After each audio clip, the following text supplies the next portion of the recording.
Hello Aries, मैं हूँ किरण शाहपुरी और इस वीडियो में हम देखेंगे कि 2024 के नेक्स्ट 4 मंथ्स दैट इज़ मई, जून, जुलाई, अगस्त आप लोगों के लिए कैसे रहेंगे। और अगर आप 2024 के फर्स्ट 4 मंथ्स या फिर लास्ट 4 मंथ्स की रीडिंग देखना चाहते हैं तो इस वीडियो के एंड में नीचे डिस्क्रिप्शन बॉक्स में आपको लिंक्स मिल जाएंगे, आप उन पे क्लिक करके देख सकते हैं। अगर आप चाहें तो आप मेरा यूट्यूब चैनल भी विजिट कर सकते हैं। इसी के साथ साथ इन 4 मंथ्स की रीडिंग शुरू करते हैं। और यहाँ पे सबसे पहला कार्ड मुझे दिख रहा है द लवर्स।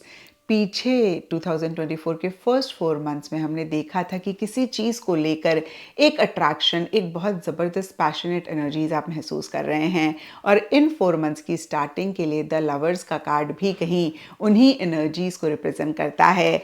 और जैसे मैंने पीछे आपको बताया था, कोई भी चीज़ हो सकती है। कुछ के लिए कोई लव रिलेशनशिप हो सकता है, कुछ के लिए आपके प्रोफेशनल फ्रंट से रिलेटेड कोई चीज़ हो सकती है। अगेन कोई भी चीज़ हो सकती है जिसको लेकर आप बहुत पैशनेट महसूस कर रहे हैं, बहुत एक लव केयर महसूस कर रहे हैं। देखिए, लवर्स का कार्ड सिर्फ और सिर्फ लव रिलेशनशिप्स की बात नहीं करता है। लवर्स का कार्ड सबसे पहली चीज़ रिलेशनशिप किसी खास इंसान के साथ या फिर ओवरऑल रिलेशनशिप्स को रिप्रेजेंट करता है। और जब मैं कहती हूँ कि किसी खास इंसान के साथ रिलेशनशिप, तब भी ये सिर्फ बॉयफ्रेंड और गर्लफ्रेंड वाले लव को नहीं रिप्रेजेंट करता है। It can be relationship with any one you love. आपके पेरेंट हो सकते हैं, आपके बच्चे हो सकते हैं, कोई फ्रेंड हो सकता है, कोई कुलीग हो सकता है। अगेन कोई भी रिलेशनशिप हो सकता है जिसको लेकर आप बहुत पैशनेट महसूस कर रहे हैं। या फिर जैसे मैंने अभी आपको बताया, आपके प्रोफेशनल फ्रंट से रिलेटेड लैंड प्रॉपर्टी की सेल परचेज या फिर किसी भी चीज़ को लेकर एक पैशनेट एनर्जीज हैं। और ये कार्ड कहीं डिसीजन और चॉइसेस की भी बात करता है।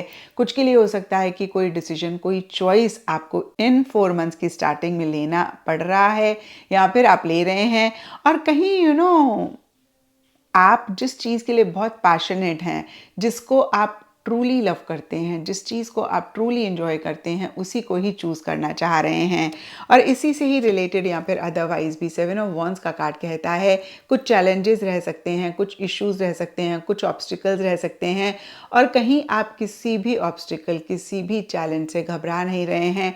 आप बहुत अपफ्रंट होके, बहुत ज़्यादा करेजियसली, बोल्डली हर चीज़ को फेस करने के लिए रेडी दिख रहे हैं या फिर फेस कर रहे हैं।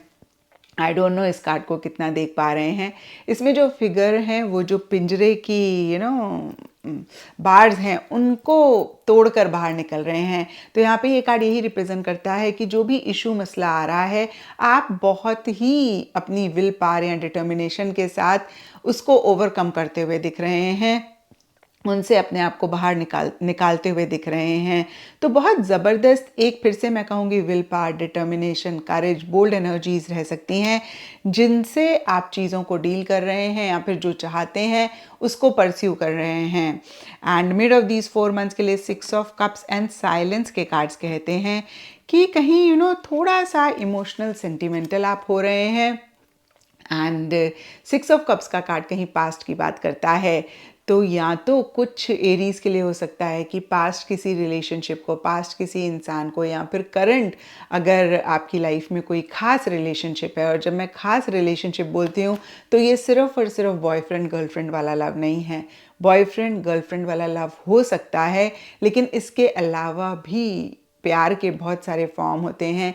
बहुत सारे लोग होते हैं हमारी लाइफ में जिनसे हमें बहुत एक लव हो जाता है या फिर होता है। तो फिर से मैं कहूँगी, कोई भी रिलेशनशिप हो सकता है, बॉयफ्रेंड गर्लफ्रेंड वाला भी हो सकता है, पेरेंट के साथ भी हो सकता है, बच्चे के साथ भी हो सकता है, फ्रेंड कुलीग के साथ भी हो सकता है। उनके साथ जो अच्छे पल बिताए उनको याद कर रहे हैं, उन पे फोकस कर रहे हैं। एंड कुछ के लिए हो सकता है कि पास से कोई इंसान आपकी लाइफ में आ रहा है या फिर कोई इवेंट, कोई सिचुएशन पास से आ रही है। यहाँ पर देखिए, मैंने रिलेशनशिप के लिए कहा, लेकिन कोई जॉब अपॉर्चुनिटी, कोई प्रोफेशनल फ्रंट से रिलेटेड, इनफैक्ट मैं कहूँगी अपॉर्चुनिटी या फिर अच्छी चीज़ पास से आ रही है या फिर आप लाना चाह रहे हैं। तो कुछ ना कुछ पास से कनेक्शन रहता हुआ दिख रहा है। और जो भी सिनेरियोज मेरे माइंड में आए मैंने सब कह दिए। इसके अलावा भी बहुत सारे पास से रिलेटेड सिनेरियोज रह सकते हैं। फिर से एक बारी मैं रिपीट कर देती हूँ, कुछ के लिए हो सकता है कि आप जो भी आपकी लाइफ में अभी हो रहा है उसी से रिलेटेड पास्ट में कोई अच्छी मेमोरीज हैं, उनके ऊपर फोकस कर रहे हैं, उनको याद कर रहे हैं। कभी कभी होता है ना, बड़ा पुराने दिन को, पुरानी चीज़ों को याद कर रहे होते हैं। और कुछ के लिए हो सकता है कि पास्ट में कोई इंसान, रिलेशनशिप, जॉब, अपॉर्चुनिटी या फिर कुछ भी था उससे कनेक्ट करना चाह रहे हैं। कुछ के लिए पास्ट से कोई चीज़, इंसान, अपॉर्चुनिटी, सिचुएशन आपकी करंट लाइफ में आ रही है और कहीं ये एनर्जीज एक कामनेस ला रही हैं, या फिर आप इन्हीं एनर्जीज के थ्रू अपने आप को या अपने माइंड को साइलेंस करना चाह रहे हैं। यहाँ पे साइलेंस का कार्ड देखिए चुप्पी की बात करता है। अब चुप्पी भी सबके लिए डिफर करेगी। कुछ के लिए हो सकता है कि अगर आपका माइंड कुछ टाइम से थोड़ा सा अशांत था, या फिर बहुत ज़्यादा कभी कभी हमारे थॉट्स चल रहे होते हैं, बहुत एक्टिव था, बहुत ज़्यादा चीज़ों में इन्वॉल्व थे आप, फिज़िकली, मेंटली, इमोशनली। और हमने यहाँ पर देखा ही 7 ऑफ वॉन्ड्स के कार्ड में कि आप बहुत अपफ्रंट होके आगे से बढ़कर चैलेंजेस को फेस कर रहे हैं। तो हो सकता है कि इसमें मेंटल स्ट्रेंथ की ज़रूरत पड़ी हो, या फिर इमोशनली या फिज़िकल स्ट्रेंथ की ज़रूरत पड़ी हो, और आपने बहुत ज़्यादा इस स्ट्रेंथ को यूज़ करा हो, और कहीं मिड ऑफ दीज 4 मंथ्स में आपको लग रहा है कि आप थोड़ा थक गए हैं, आप आराम करना चाहते हैं, अपने माइंड को साइलेंट करना चाहते हैं, काम करना चाहते हैं, या फिर आप अपने फिज़िकल सेल्फ को थोड़ा सा रेस्ट देना चाहते हैं। तो देखिए साइलेंस के बहुत सारे मतलब हो सकते हैं। एक तो जो मैंने अभी आपको बताया, दूसरा हो सकता है कि आपको बहुत कोई चीज़ याद आ रही है, या फिर कोई पास से अगर आ रहा है तो आप कनेक्ट कर रहे हैं, और कहीं यही एनर्जीज एक कामनेस, एक शांति आपके लिए ला रही हैं। एंड कुछ के लिए हो सकता है कि आप बहुत कुछ कहना चाहते हैं, करना चाहते हैं, लेकिन आप खुद को शांत रख रहे हैं, आप खुद को शांत कर रहे हैं, और आप कहीं बहुत ही साइलेंटली चीज़ों को डील कर रहे हैं। कभी कभी होता है ना, हम बहुत एक्टिवली एक्शंस लेते हैं, इनिशिएटिव्स लेते हैं, आगे से आगे बढ़कर चीज़ें करते हैं। कभी कभी हम चुपचाप रह के भी बहुत कुछ कह देते हैं, बहुत कुछ कर देते हैं। और शायद इसीलिए कहते भी हैं silence is the best language, क्योंकि साइलेंस में हमें ऐसे लगता है कि हम तो कुछ भी नहीं कह रहे, बट कुछ ना कुछ तो हम साइलेंस में भी कम्युनिकेट कर रहे होते हैं। तो कहीं साइलेंस में अपनी फीलिंग्स, अपनी इमोशंस को कम्युनिकेट कर रहे हैं, या फिर साइलेंट रह के अपने काम कर रहे हैं, करना चाह रहे हैं। And end of these 4 months बहुत ग्रेट नहीं रहते हुए दिख रहे हैं। और मैंने आपको रीडिंग के स्टार्टिंग में ही बताया था कि देखिए ये लाइफ है, ऐसा हो ही नहीं सकता कि हर टाइम चीज़ें हमारे हिसाब से हों और हर टाइम अच्छी अच्छी चीज़ें होती रहें। और यहाँ पे देखिए मैं बहुत ऑनेस्टली जो भी कार्ड बता रहे होते हैं वो आपको बता देती हूँ, क्योंकि मुझे लगता है कि अगर आपने पहले से ही देख लिया, आपने समझ लिया, तो आप इसको एज गाइडेंस लेंगे, आप चीज़ों को अवॉइड कर सकते हैं, आप कहीं ना कहीं अपने आप को प्रोटेक्ट कर सकते हैं। तो इन 4 मंथ्स के एंडिंग में बहुत ग्रेट एनर्जीज नहीं रहती हुई दिख रही हैं, लेकिन फिर से कहूँगी, जैसे कि मैंने आपको स्टार्टिंग में बताया, ये रीडिंग गाइडेंस के जैसे आपने लेनी है, और आपने गूगल मैप की तरह इसे देखना है। अगर आपको लग रहा है कि भाई आगे कुछ चैलेंज रह सकता है, तो आप कैसे उसको अवॉइड कर सकते हैं, आपने उस पर फोकस करना है। तो यहाँ पे देखिए कार्ड्स के हिसाब से देखें, 3 ऑफ सोर्ड्स एंड सप्रेशन के कार्ड्स कहते हैं कोई चीज़ आपको हर्ट कर सकती है, कोई चीज़ आपको चुभ सकती है, परेशान कर सकती है। सप्रेशन का कार्ड कहता है कि कहीं या तो आप अपनी फीलिंग्स को, इमोशंस को सप्रेस कर रहे हैं, या फिर आपके ऊपर बहुत सारी रिस्पॉन्सिबिलिटीज़ हैं, और वो रिस्पॉन्सिबिलिटीज़ के भार से आप दब रहे हैं। क्योंकि इस कार्ड को, आई डोंट नो आप कितना देख पा रहे हैं, जो फिगर हैं उनके सर के ऊपर बहुत भारी सी कोई चीज़ पड़ी है, और इतना वो दब गए हैं कि अपने सिर को ऊपर नहीं उठा पा रहे हैं, और साथ में रस्सियाँ भी बंधी हुई हैं। तो देखिए प्लीज़ इस कार्ड को देख के आपने डरना नहीं है, बिकॉज ये सिर्फ कार्ड बताना चाह रहा है कि कैसे आप अपनी फीलिंग्स को, इमोशंस को सप्रेस कर रहे हैं। और यही कार्ड्स का एक मोटिव भी होता है, क्योंकि कितनी बारी हम खुद से ही नहीं समझ पाते हैं कि हम क्या चाह रहे हैं, क्या हमारे मन में चल रहा है, और क्यों हम ऐसा फील कर रहे हैं। तो यहाँ पे कार्ड्स बता रहे हैं कि अगर एंड ऑफ दीज 4 मंथ्स में आप बहुत ग्रेट नहीं फील कर रहे हैं, उसका बहुत बड़ा रीज़न होगा कि आप खुल के चीज़ों को नहीं कह रहे हैं, आप खुल के चीज़ों को नहीं कर रहे हैं। और देखिए इसका बहुत ही सटल फॉर्म हमने इन 4 मंथ्स के मिड में देखा साइलेंस के कार्ड में, जहाँ पे मैंने आपको बताया कि एक इसका मीनिंग ये भी रह सकता है कि आप बहुत कुछ कहना चाह रहे हैं, करना चाह रहे हैं, नहीं कर रहे हैं। तो क्या होता है ना, स्टार्टिंग में जब हम साइलेंट रहते हैं या फिर हम कोशिश करते हैं, क्योंकि अगर हम दिल से, मन से अपने माइंड को साइलेंट कर दें तो हम बहुत कुछ अचीव कर लेंगे। लेकिन मोस्ट ऑफ द टाइम्स क्या होता है ना, हमारा मन तो बहुत एक्टिवली चल रहा होता है, लेकिन हम अपने लिप्स को साइलेंट कर लेते हैं, हम बोलते नहीं हैं। और ये जो मन होता है ना, इसमें और तेज़ी से चीज़ें चलनी शुरू हो जाती हैं, क्योंकि देखिए आपके माइंड में कोई थॉट्स चले, आपने कह दिया, वेंट आउट हो गया, निकल गया। लेकिन अब आपके माइंड में तो थॉट चल रहे हैं, और देखिए माइंड को साइलेंट करना, to be very very honest, बहुत ही मुश्किल काम है। बहुत ही मुश्किल भी नहीं कहूँगी, बट हाँ इतना आसान भी नहीं है। और बहुत एक एनलाइटेंड बीइंग्स होते हैं जो वाकई में अपने मन को शांत कर पाते हैं।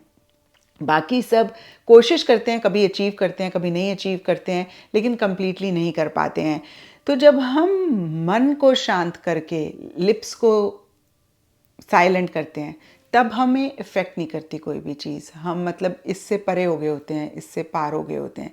लेकिन जब हमारे मन में बहुत कुछ चल रहा है और हमने अपने लिप्स को बंद कर लिया, तो ये चलता रहता है, चलता रहता है, चलता रहता है, क्योंकि इसको वेंट आउट चाहिए, बाहर निकलने का। हम बोलते हैं तो वो निकल जाता है, नहीं बोलते हैं तो फिर ये फटता है। तो मैं आपको यही कहूँगी कि साइलेंट आप तभी रहें जब आप अपने मन को अंदर से साइलेंट कर पाएँ, जो कि चीज़ आपको परेशान नहीं कर रही है। लेकिन अगर आपका मन एक्टिवली चल रहा है तो लिप्स को आप ना साइलेंट करें, क्योंकि आप फिर आगे जाके बहुत परेशान हो सकते हैं। सप्रेशन का कार्ड इसी एनर्जी को कंफर्म करता है कि आप खुल के चीज़ों को नहीं कह रहे हैं, खुल के चीज़ों को नहीं कर रहे हैं, and that could be quite a burden on you by the end of these 4 months. 3 of swords का कार्ड भी कहीं किसी चीज़ के चुभने की बात करता है, किसी चीज़ को लेकर हर्ट होने की भी बात करता है। अब देखिए ये third party situation love affairs में या फिर किसी भी लेवल पे किसी भी तरीके से चीटिंग को भी रिप्रेजेंट करता है। अब देखिए मैं इसलिए नहीं कह रही कि आप डर जाएं, मैं इसलिए कह रही हूँ कि अगर आप पहले से ही कार्ड में देख रहे हैं कि भाई ये चीटिंग जैसा कुछ हो सकता है, और चीटिंग कोई बहुत बड़ी नहीं रहती हुई दिख रही है, इक्का दुक्का लोगों की बात अलग है, छोटी मोटी चीज़ें होती हैं ना, हमने किसी से कुछ खास एक्सपेक्ट किया, उन्होंने नहीं उस तरीके से रिस्पॉन्स दिया, स्पेशली जब हमने उनके साथ पीछे बहुत अच्छे से बिहेव करा हो या हमने आउट ऑफ द वे जाके उनके लिए कुछ भी करा हो, तो भी हम हर्ट हो जाते हैं, तो भी हमें वो चीटिंग लगती है। तो मैं सिर्फ़ और सिर्फ आपको इसलिए बता रही हूँ कि इन 4 मंथ्स की स्टार्टिंग में या फिर अगर अभी ही 2024 की स्टार्टिंग में आप देख रहे हैं, अवेयर रहें।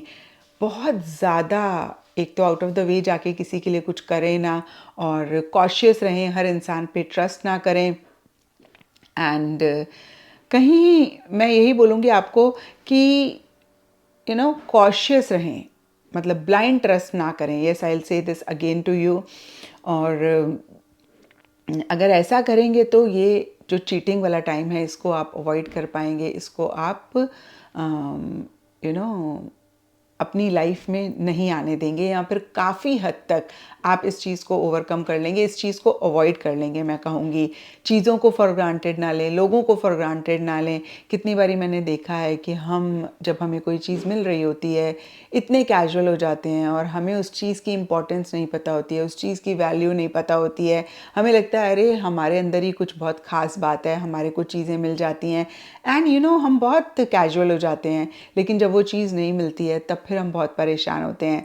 और इसका हमेशा मैं एक एग्जांपल देती हूँ, कोविड में, या फिर मैं कहूँगी जब तक कोविड नहीं आया था, हम में से किसी को भी नहीं पता था कि किसी अपने लव्ड वन के पास केयर फ्री बिना सोचे समझे जाके बैठना, उनको हक करना कितनी बड़ी एक ब्लेसिंग है। हमने बड़ा ही इस चीज़ को कैजुअल लिया हुआ था, बहुत ही एक हम फॉर ग्रांटेड लेते थे। लेकिन जब कोविड आया, इस चीज़ की रियलाइजेशन हुई। तो यहाँ पर मैं आपको यही कहूँगी कि किसी भी चीज़ को फॉर ग्रांटेड ना लें, कैजुअल ना लें। और आपको ये कार्ड बताते बताते मेरे एक अंकल यूएस में रहते हैं, तो उनकी याद आ गई। और वो काफ़ी टाइम तक यूएस में थे, आई थिंक 10-15 ईयर्स इंडिया नहीं आ पा रहे थे और बहुत परेशान हो रहे थे अपने लव्ड वंस, अपने क्लोज वन से मिलने के लिए। तो जब वो 10-15 ईयर्स के बाद, I don't remember the exact time, India आए तो बड़े एक्साइटेड थे। और जब इंडिया आए तो देखा रिलेटिव्स आपस में इतना ज़्यादा एक दूसरे के लिए बिचिंग कर रहे हैं और इतना ज़्यादा लड़ाई और एक वैसी नेगेटिव सी एनर्जीज देखी तो बड़े उनको दुख हुआ, तकलीफ हुई। तो मुझे कहते हैं कि मेरा मन करता है ये जितने भी मेरे रिलेटिव्स हैं ना, इनको एक एक थप्पड़ मार के ना यूएस में भेज दूँ। इनको पता लगेगा कि जब ये लोग मतलब अपने रिलेटिव्स नहीं मिलते हैं तो कैसा लगता है। तो I am just trying to tell you कि जब हमें कोई चीज़ बहुत आसानी से मिल जाती है हमें उसकी वैल्यू नहीं होती है, लेकिन जब वो चीज़ नहीं रहती है तब फिर वैल्यू होती है। तो यहाँ पर किसी भी चीज़ को आप फॉर ग्रांटेड ना लें, क्योंकि 3 ऑफ सोर्ड्स एंड सेपरेशन के कार्ड्स हैं। एंड ये एक तरीके से आप लोगों के लिए गाइडेंस है कैसे आप इस एनर्जी को अवॉइड कर सकते हैं स्टार्टिंग इन 4 मंथ्स की। इसी चीज़ का ख्याल रख के या इन्हीं चीज़ों का ख्याल रखें, क्योंकि सबकी सिचुएशन डिफ़र है, सबके लिए थोड़ा थोड़ा डिफ़र करेगा। एंड ओवरऑल एनर्जीज़ के लिए डिस्पर्जन का कार्ड कहता है कि एक अकेलापन या तो आप चाह रहे हैं या फिर एक अकेलापन आप इस टाइम पे महसूस कर सकते हैं जहाँ पर बहुत ज़्यादा चीज़ों में आप इन्वॉल्व नहीं हो रहे हैं, नहीं होना चाह रहे हैं। एंड दूसरी बात ये कार्ड कहता है कि थोड़ा सा एक इंट्रोस्पेक्टिव एनर्जीज़ में रहें, बहुत ज़्यादा इम्पल्सिव ना हो, बहुत ज़्यादा जैसे बोलते हैं ना जल्दबाजी किसी भी चीज़ को लेकर ना करें। जो भी आप करना चाहते हैं कर रहे हैं अच्छे से उसी चीज़ को लेकर सोचें। और कोई भी नेगेटिव एनर्जी किसी भी टाइम पीरियड में इन 4 मंथ्स में अगर आप महसूस करते हैं तो इमीडिएटली उसको क्लियर करें। कोई भी चीज़ के बीच में एक गैप आ रहा है, एक डिवीज़न आ रहा है, तो इमीडिएटली उसको आप भरें, स्पेशली रिलेशनशिप्स में। और मैंने अभी आपको बताया कि हमें टाइम्स अपने लव्ड वंस को फॉर ग्रांटेड लेते हैं, तो फॉर ग्रांटेड ना लें। और फिर से मैं कहूँगी कि एक गैप किसी भी रिलेशनशिप में आ रहा है तो आप कोशिश करें कि ये गैप बढ़े ना, कैसे इस गैप को कम कर सकते हैं उस पर आप ज़्यादा अटेंशन दें। ऐसा करेंगे तो इन 4 मंथ्स की एनर्जीज़ को आप बेटर कर पाएंगे। और अदरवाइज़ देखें तो देखिए इन 4 मंथ्स की एंडिंग में कुछ इश्यूज़ मसले रहते हुए दिख रहे हैं, आप थोड़े से मायूस थोड़े से परेशान होते हुए दिख रहे हैं। बाकी 4 मंथ्स ठीक ठाक रहते हुए दिख रहे हैं। अगर कुछ बहुत ग्रेट नहीं हो रहा है तो कुछ ख़राब भी नहीं होता हुआ दिख रहा है। तो ये था एरीज़ आप लोगों के लिए 2024 के नेक्स्ट 4 मंथ्स, दैट इज़ मई, जून, जुलाई, अगस्त की reading. Last 4 months and first 4 months देखना चाहते हैं, लिंक हो सकता है आपको अभी दिख गया हो और नीचे डिस्क्रिप्शन बॉक्स में भी आपको मिल जाएगा। आप मेरा चैनल विजिट करेंगे तो उधर भी आपको वीडियोस मिल जाएंगे। तो चलिए जी, नेक्स्ट वीडियो में आपसे मिलते हैं जहाँ पर लास्ट 4 मंथ्स की मैं आपके लिए रीडिंग कर रही हूँ।